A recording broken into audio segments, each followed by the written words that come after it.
Episode 6 की शुरुआत में हम देखते हैं मिजुकी को जो खिड़की से बाहर की तरफ देख रही होती है और अंदर की तरफ उसकी मम्मी बोलती है कि तुम कब घर पर आओगी, तुम कभी आती ही नहीं हो। पर मिजुकी बोलती है कि नहीं, मैं खुद ही यहाँ पर मैनेज कर लूंगी, और वैसे भी मैं यहाँ पर अकेली थोड़ी हूँ, यहाँ पर बहुत से लोग हैं और यहाँ पर पास में ही हॉस्पिटल भी है, अगर डिलीवरी का टाइम आया तो मैं जा सकती हूँ वहाँ पर अकेले ही। पर उसकी मम्मी से बोलती है कि तुम्हें कम से कम हमारी हेल्प तो लेनी चाहिए, तुम ऐसे कैसे कर पाओगे अकेले सारी चीजें, और तुम्हें अभी नॉलेज भी नहीं है। पर मिजुकी उन्हें बताती है कि मैं इन चीजों की नॉलेज पढ़ रही हूँ, तो आपको टेंशन लेने की जरूरत नहीं है। तभी उसकी मम्मी बोलती है कि तुम्हें फिर सारी लाइफ अपने बच्चे पे ही छोड़नी पड़ेगी और तुम उसको ही देखभाल करती रहोगी। उसकी मम्मी ये भी बोलती है कि तुम्हारी कोई जरूरत नहीं है, तुम्हें बच्चे को पालना है। तो मिजुकी बोलती है कि आपका क्या है, आपको भी मुझे पालने की जरूरत नहीं थी। और हम देखते हैं अगले ही पल नात्सुको जो सो रहा होता है और अपनी नींद से उठ रहा होता है। तभी उसकी नजर साइड में जाती है और वो देखता है कि यूमी बहुत कम ही स्पेस पे सो रही होती है और वो गिरने वाली होती है, लेकिन वो उसे पकड़ लेता है। तभी वहाँ पर यूमी के दादा आते हैं और वो उन दोनों को उठाने लग जाते हैं और यूमी भी उठ जाती है। जब वो उठ जाती है तो वो दोनों एक दूसरे को ग्रीटिंग करते हैं और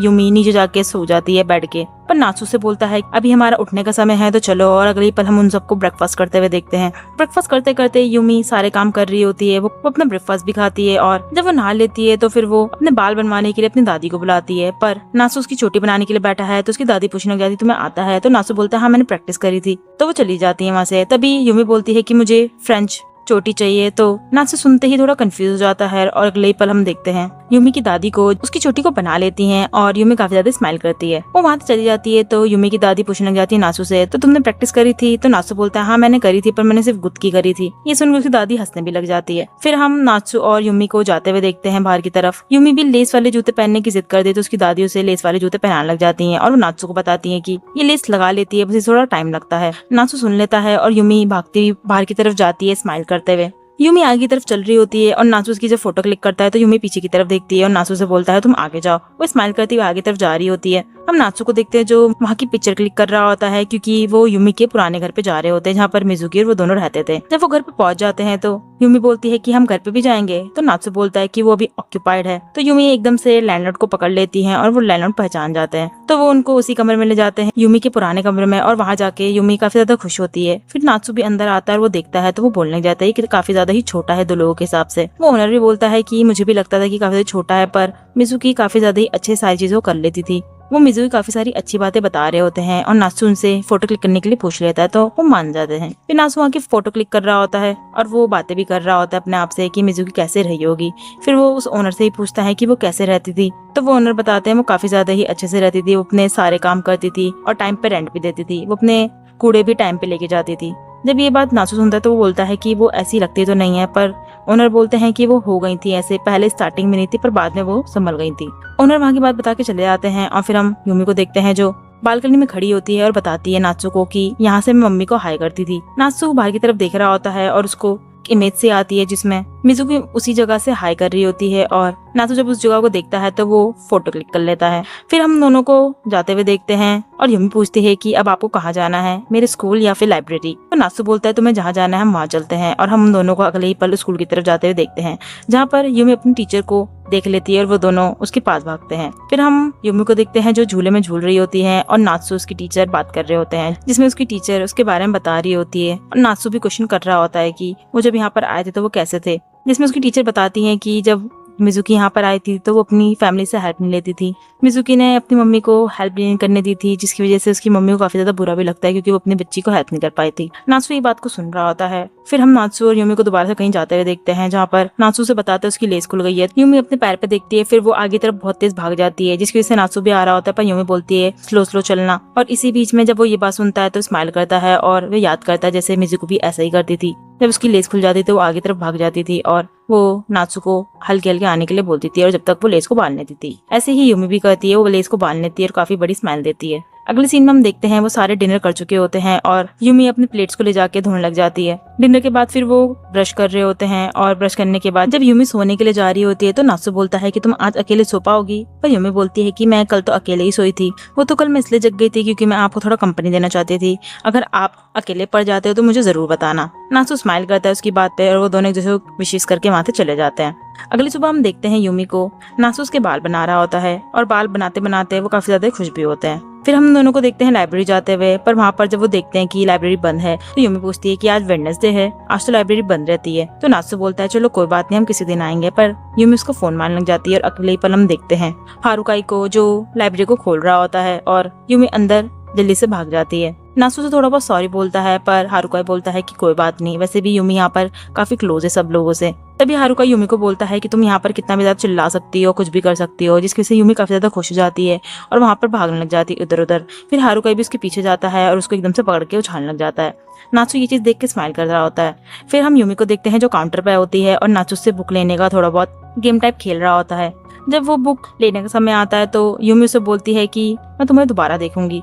जो नात्सु को समझ में नहीं आता है तो वो हारुकाई से पूछता है, तो हारुकाई बोलता है कि ये चीज मिजुकी बोलती थी क्योंकि हम वापस उन लोगों को मिलेंगे, जिसकी वजह से वो बुक रिटर्न करने के लिए भी जरूर आएंगे। तो नात्सु समझ जाता है और वो भी रिप्लाई में करता है वही चीज। दूसरी तरफ हम मोमोसे को देखते हैं जो नात्सु के भाई से मिलती है और नात्सु का भाई थोड़ा ऑकवर्ड होता है क्योंकि यूमी की प्रेजेंस की वजह से जो अब आ चुकी है उनकी लाइफ में। वो मोमोसे को भी बोलता है कि अगर आपको जैसा भी डिसीजन बनाना है आप बना सकते हो, पर ऐसे अच्छा ही हुआ क्योंकि आपको शादी से पहले ही पता चल गया। तो मोमोसे बोलती है कि तुम्हें टेंशन लेने की जरूरत नहीं है, अगर मुझे कोई भी डिसीजन बताना होगा तो मैं जरूर बताऊंगी, और वो स्माइल करती है। वहीं हम नात्सु के पास देखते हैं जो फोटो देख रहा होता है जो उसके भाई ने भेजी होती है, स्माइल भी कर रहा होता है कि तभी हारुकाई उसके पास आता है और उससे पूछता है कि आप दोनों ट्रेन लोगे ना आज तो नात्सु हाँ बोलता है। फिर वो दोनों ड्रिंक करने के लिए बैठते हैं कुछ चीज को और उसी बीच नात्सु क्वेश्चन कर रहा होता है कि मिजुकी यहाँ पर कब से काम करने आई थी। तो हारुकाई बताता है जब यूमी 3 मंथ की थी। ये सुनकर नात्सु थोड़ा शॉक होता है और बोलता है कि वो 1 साल की नहीं 3 मंथ में। तो हारुकाई बोलता है हाँ थोड़ी उन्हें जरूरत थी इसलिए क्योंकि उन्हें घर भी संभालना था, और वैसे भी जब यूमी पैदा नहीं हुई थी तब तक उन्होंने लाइब्रेरी की कुछ चीजें पढ़ ली थी और उन्हें सर्टिफिकेट भी मिल गया था उसी बीच में। नात्सु और भी क्वेश्चन करता है कि वो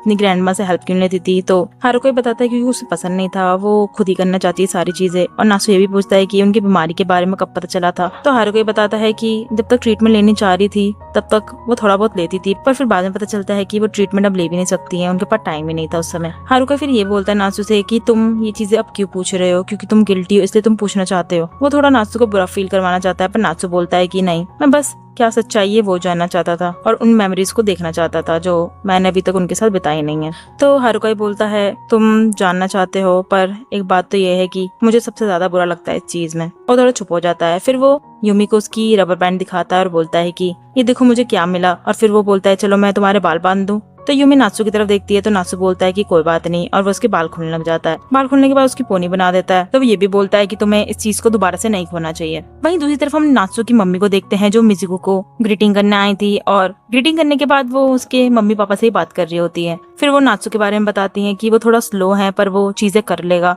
और मिजुकी की मम्मी बोलती है कि हाँ वो चीजें सीख रहा है स्लोली पर वो सीख लेगा। ये चीज नात्सु की मम्मी थोड़ा सा समझती हैं जब वो उसके मम्मी पापा बता रहे होते हैं। वहीं जब वो घर की तरफ जा रही होती है कार से, तब वो देखती है नात्सु को और यूमी को जो जा रहे होते हैं, तो स्माइल करती हैं। फिर हम नात्सु और यूमी को देखते हैं जिसमें यूमी बोलती है कि मैंने आपके जो बाल खुलवा दिए हैं उसकी वजह से मेरे काफी ज्यादा फ्लफी हो रहे हैं बाल। तो नात्सु बोलता है कि हाँ, और यूमी ये बोलती है कि आप मेरे दोबारा से बाल बनाना। तो नात्सु उसके लिए हाँ बोलता है। अगले सीन में हम यूमी को देखते हैं जो अपने बटन बंद कर रही होती है कपड़ों के, और तभी वो बोलती है कि मेरा एक और होल रह गया है यहाँ पर। तो नात्सु बताता है कि तुम्हारे अभी ऊपर नीचे हैं बटन, दोबारा से लगाने के लिए बोलता है। तभी यूमी की ग्रैंडमा उसे बुलाती है कुछ चीज रखने के लिए, और उसकी ग्रैंड मदर ये भी बोलती है कि तुम मुझे इरिटेट ना होते हुए दिख रहे हो। तो नात्सु बोलता है कि किस लिए। तो उसकी दादी बोलने लग जाती है क्योंकि बच्चों को संभालने के लिए तुम्हें थोड़ा पेशेंस की जरूरत है। तो नात्सु माफी मांगने जाता है और बोलता है कि मैं थोड़ा ऐसा ही हूँ, मैं खुद ब खुद डिसीजन ना बनाता हूँ, मैं दूसरों की ज्यादा सुनना पसंद करता हूँ। तो यूमी की दादी स्माइल करती है और फिर वो बाकी चीजों के लिए पूछने लग जाती है उससे, और ये भी बोलती है कि वैसे मैं तुम्हें कॉम्प्लीमेंट दे रही थी, मैं तुम्हें बुरा नहीं कह रही हूँ, क्योंकि जिस तरह से तुम यूमी को संभाल रहे हो वो काफी ज्यादा ही अच्छी बात है। तभी यूमी बुलाती है और वो बताती है कि उसने बटन बांध लिया है। तो नात्सु से गुड जॉब कहता है। वहीं दूसरी तरफ हम मोमोसे और नात्सु को देखते हैं जहाँ पर वो दोनों यूमी के बारे में बातें कर रहे होते हैं, और नात्सु से सारी बातें बताता है जो उसने यूमी के साथ अभी तक स्पेंड करी होती है और उसने क्या क्या बातें कही हुई होती है। तभी मोमोसे बोलती है कि वैसे मैं मिजुकी को काफी ज्यादा एडमायर करती हूँ क्योंकि जिस तरीके से उसने डिसीजन बनाए हैं मैं कभी ऐसे डिसीजन बना नहीं सकती हूँ। तभी नात्सु से पूछने लग जाता है कि तुम अपना डिसीजन जो है रिग्रेट करती हो। तो मोमोसे बताती है कि मैं रिग्रेट नहीं, पर मुझे ऐसा लगता है कि वो उस समय राइट टाइम नहीं था, क्योंकि अगर मैं उस समय बर्थ दे देती तो मैं आज जैसी हूँ वैसे रह नहीं पाती, मेरी जो कंडीशन है वो ऐसी नहीं होती। इसलिए मैं अपनी चॉइस के बारे में थोड़ा सोचती भी हूँ, पर मैं अपने आप को नीचे की तरफ नहीं कर सकती हूँ। नासु उसकी सारी बातें सुन रहा होता है पर वो उसे कोई जवाब नहीं देता है और उसकी बातों को बुरा भी नहीं बोलता है। जब वो ये बात कर लेते हैं फिर हम अगले ही पल उन तीनों को देखते हैं साथ में बैठा हुआ, जिसमें यूमी सो रही होती है और नात्सु और मोमोसे एक दूसरे से बात कर रहे होते हैं और देख रहे होते हैं कि यूमी सो रही है। वो उसको सोते हुए देख के काफी ज्यादा खुश भी होते हैं। अगले सीन में हम देखते हैं मिजुकी को जो अबॉर्शन के लिए आई होती है वहाँ पर और थोड़ी सी दुखी भी होती है, पर फिर वो अपनी सीट से उठकर एक विजिटर जनरल को देख रही होती है और जब वो उस जनरल को पढ़ने लगती है तो वहाँ पर जिन लोगों ने अपने बच्चे करे होते हैं उनके वर्ड्स देखती है। फिर एक अबॉर्शन वाला भी आता है जिसमें एक लड़की लिखती है वो काफी ज्यादा गिल्टी महसूस करती है, उसने अपने बच्चे को मार दिया क्योंकि उसने बाकी लोगों की बात मानी, अपने बॉयफ्रेंड की, अपनी मम्मी की। उसने अपने लिए कोई चॉइस ही नहीं बनाई थी, उन्होंने दूसरों के सहारे ही वो डिसीजन ले लिया था। और हम देखते हैं ये और कोई नहीं होता है, ये मोमो से ही होती है जो ये चीजें लिख रही होती है। फिर मोमो से ये भी लिखती है कि मैंने अपने आप को कैसे संभालना है वो सीख लिया है, पर जो मैं फील करती हूँ वो काफी ज्यादा ही अलग है जो मैं दिखाती हूँ, तो इसलिए मैं ये चीज लिख रही हूँ क्योंकि मैं दूसरों को नहीं चाहती कि वो मेरी ही सिचुएशन में आए। और वो ये भी लिखती है कि तुम अपने आप को थोड़ा बहुत सेल्फिश दिखा सकते हो क्योंकि तुम ये अपने लिए ही डिसीजन बनाओगे। मिजुकी जब ये चीज पढ़ रही होती है तभी वहाँ पे नर्स आती है उसके ऑपरेशन के लिए, तो मिजुकी बोलती है कि मैं अभी थोड़ा बहुत और जानना चाहती हूँ और मैं अपना डिसीजन उसके बाद ही बनाऊंगी क्योंकि मैं रिग्रेट नहीं करना चाहती हूँ। वो वहाँ पर रोने भी लग जाती है तो नर्स बोलती है चलो ठीक है और वहाँ से वो चली जाती है और हम मिजुकी को देखते हैं जो उसी जनरल को देख रही होती है। फिर दूसरी तरफ हम मोमोसे और यूमी को देखते हैं जो मोमोसे उसके बालों को बना रही होती है। जब बाल बन जाते हैं तो यूमी भागती है अपने आप को मिरर में देखने जाती है और नात्सु और मोमोसे दोनों से देख रहे होते हैं। अगले सीन में हम मिजुकी उसी बात को रिपीट देखते हैं। वो बोलती है कि क्या आपको भी मुझे पैदा करके बड़ा करना जरूरी था, तो उसकी मम्मी मना करती हैं और ये बोलती हैं कि पर मैं इम्पेशेंट थी और शॉर्ट टेम्पर भी थी इसलिए मैंने ये करा। तो मिजुकी बोलती है मतलब आपको पता था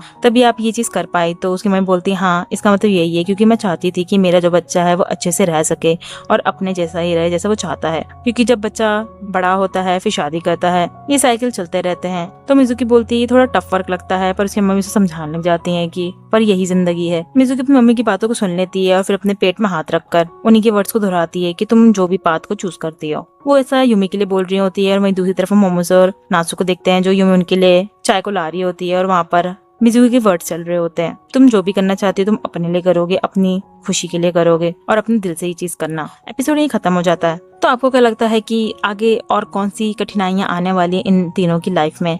कमेंट में लिख के जरूर बताइएगा। आगे जानने के लिए स्टोरी को हमारे चैनल को सब्सक्राइब करें और लाइक करना ना भूलें। नेक्स्ट एपिसोड देखने के लिए राइट क्लिक करें and political man and mute girl की लव स्टोरी देखने के लिए लेफ्ट क्लिक करें।